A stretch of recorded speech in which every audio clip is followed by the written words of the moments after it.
Hole 18, par 5. It's. I wanted just to probably point out that the the drive is probably more important on this than most other par fives because of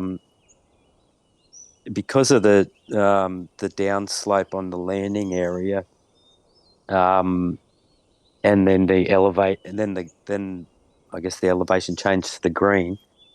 You can if you the ideal drive position is to get into Bigfoot range, but level with the green, so you've got a flat approach shot. Um, if if you hit it a slight too long, you'll have an extra roll out, and be closer to that creek, which then gives you an uphill approach to the flag, which just adds a level of difficulty to your shot, and vice versa. If you leave it short, you've got a downhill approach to the flag, and again you've got to make that extra adjustment. So just for the sake of eliminating variables, if you can drive this one to Bigfoot range, it generally gets you a level approach to the flag.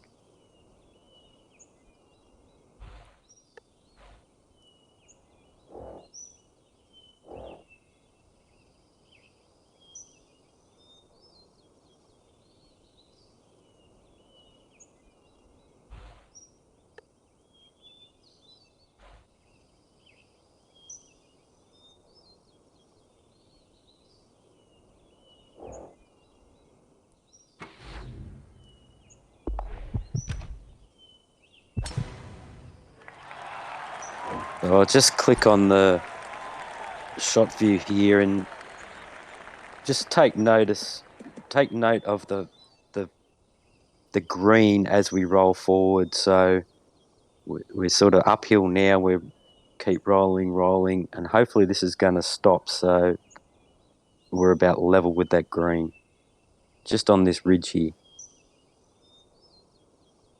I might go a bit over. Okay, I stopped right on it. So that now gives me, if I had gone a tick further with power, I would have gone over that slope and kept rolling down to give me an uphill approach. So even that is a bit too far. So I'm 1% upslope, which is not the end of the world. It's an extra 0.01 or 2 on my shot. But so yeah, just worth noting that one on this particular par 5.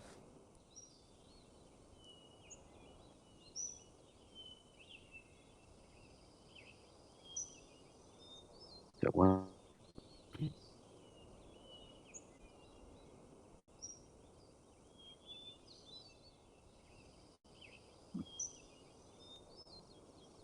Back to the distance.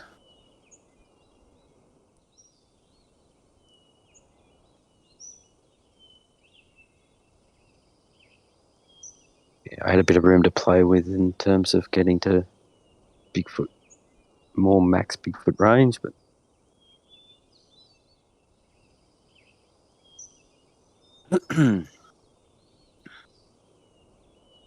uh,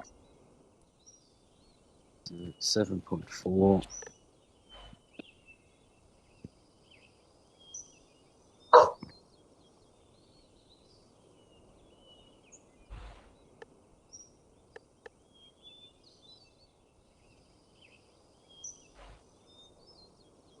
Shot view.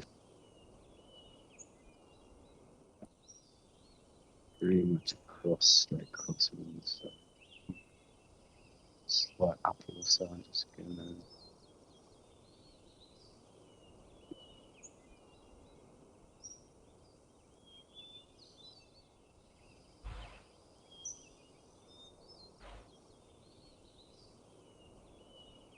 Off a bit of wriggle room, slightly close upslope.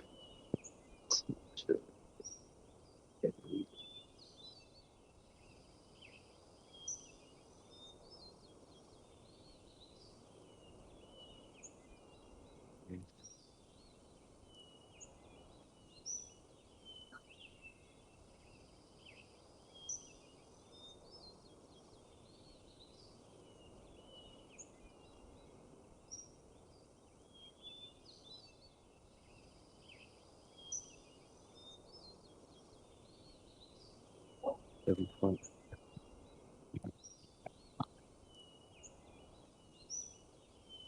Can anyone tell me what the 7.4?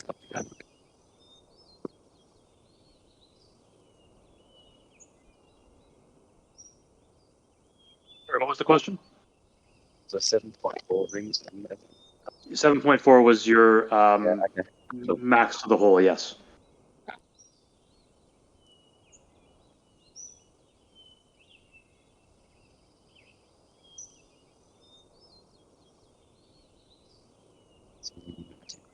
Four. Pulling this direction. Trucks. So, 3 more size.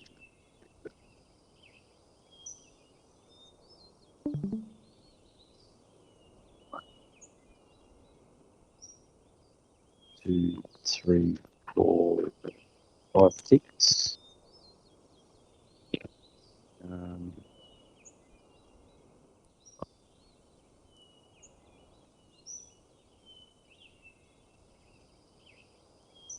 Yeah, which is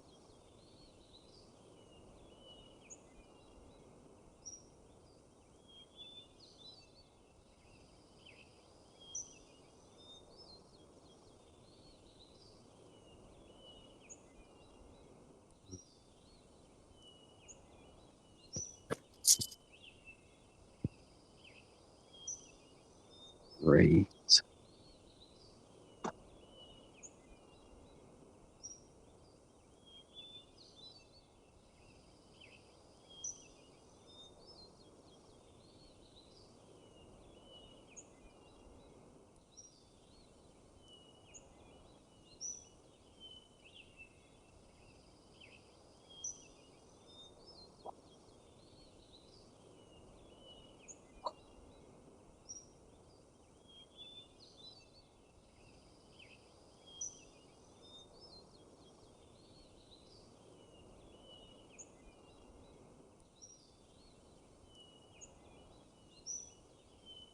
I'm going with 5 ticks, which is 4 plus 1.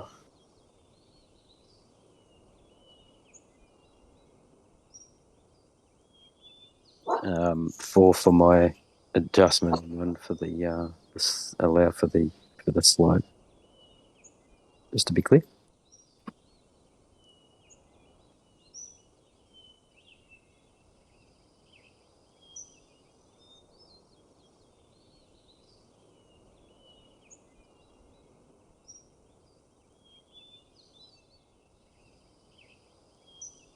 I pulled a 2.34.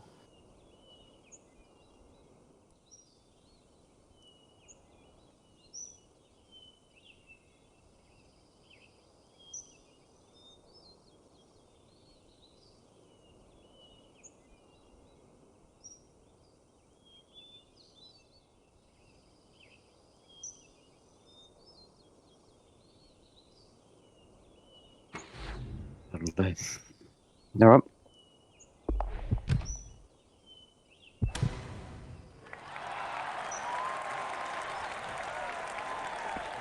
One off. Too long. Nowhere near. Disappointing finish. We could never be disappointed in you. But yeah, that back nine was not kind to you. Not a good back nine to record, unfortunately. Well, again, it's not about the outcomes; it's about the approach, right? We've talked about this before. I mean, Absolutely, yeah. right, and you know, that's a case of you misreading what you needed to do and not Yep. applying it exactly enough, and Sedgefield punishes you for doing that. Spot on. You know, Yeah, on Whispering Pines, you can be inside edge, outside edge, and you won't get punished. But this course, you're fucked if you miss like that. So what you don't want people to do is just copy and paste that, because that that everyone's calibrations and eyeballs are different. What you want to take from this is the approach to, particularly to elevation changes, and how you make adjustments for those in your shot. So hole 10, for example, is a perfect illustration because it's so significant, 4%, elevation increase, and the amount of offset I put on there was obvious. So yeah, that's what you want to take from it. Just the concepts, not the actual numbers. Exactly. And it's assessing the shot, looking at the elevation change, looking at how the wind is gonna push or pull or change the shape of the shot, how pulling up or down the slope when you're making your adjustment is going to change your landing area because you're over or under adjusting depending if you're pulling up or down a hill, and combining all of those together to put that Yeah. target on the right spot before you make your pull. And also looking at different views. Look both sides of the pool, because it can give you a completely different perspective on your shot views. So. Absolutely. I've started doing that. You did it a couple times that I noticed, and you probably do it more than that. But that lining up the wind sideways, and so you're looking at the direction in which you're going to be pulling to really get a look at the slope, and doing that from both sides. Yes. Putting the wind arrow east west, and then putting it west east, and getting a sense: is it a big uphill? Is it a small uphill? Is it relatively flat? Do I need to just think, if I'm on the edge of the cup and I'm off, I'm going to be, getting a favorable outcome. If I've miscalculated, trying to sort of mitigate the risks when you're assessing it, and again, having that more complete information by really looking around can help you make those decisions. That's where I spend most of my time is setting the shot view distance.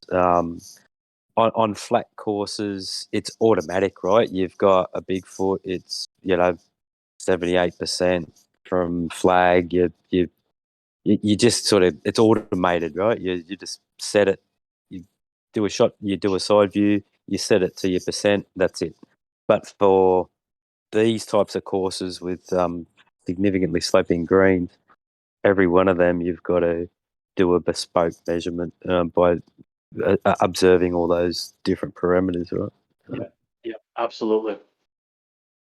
All right, man. Thanks for doing that. Thanks for taking the time. I'll get these uploading, and everyone can dissect and criticize, but Yeah. more importantly, apply and understand and succeed. I'm gonna possibly go back and play this course again just to get a little bit more practice. Well, we'll leave you alone, and you can put up a better score without us bothering you. No worries. Thanks, Miyagi. Appreciate it. All right. Thanks, mate. Thanks, guys.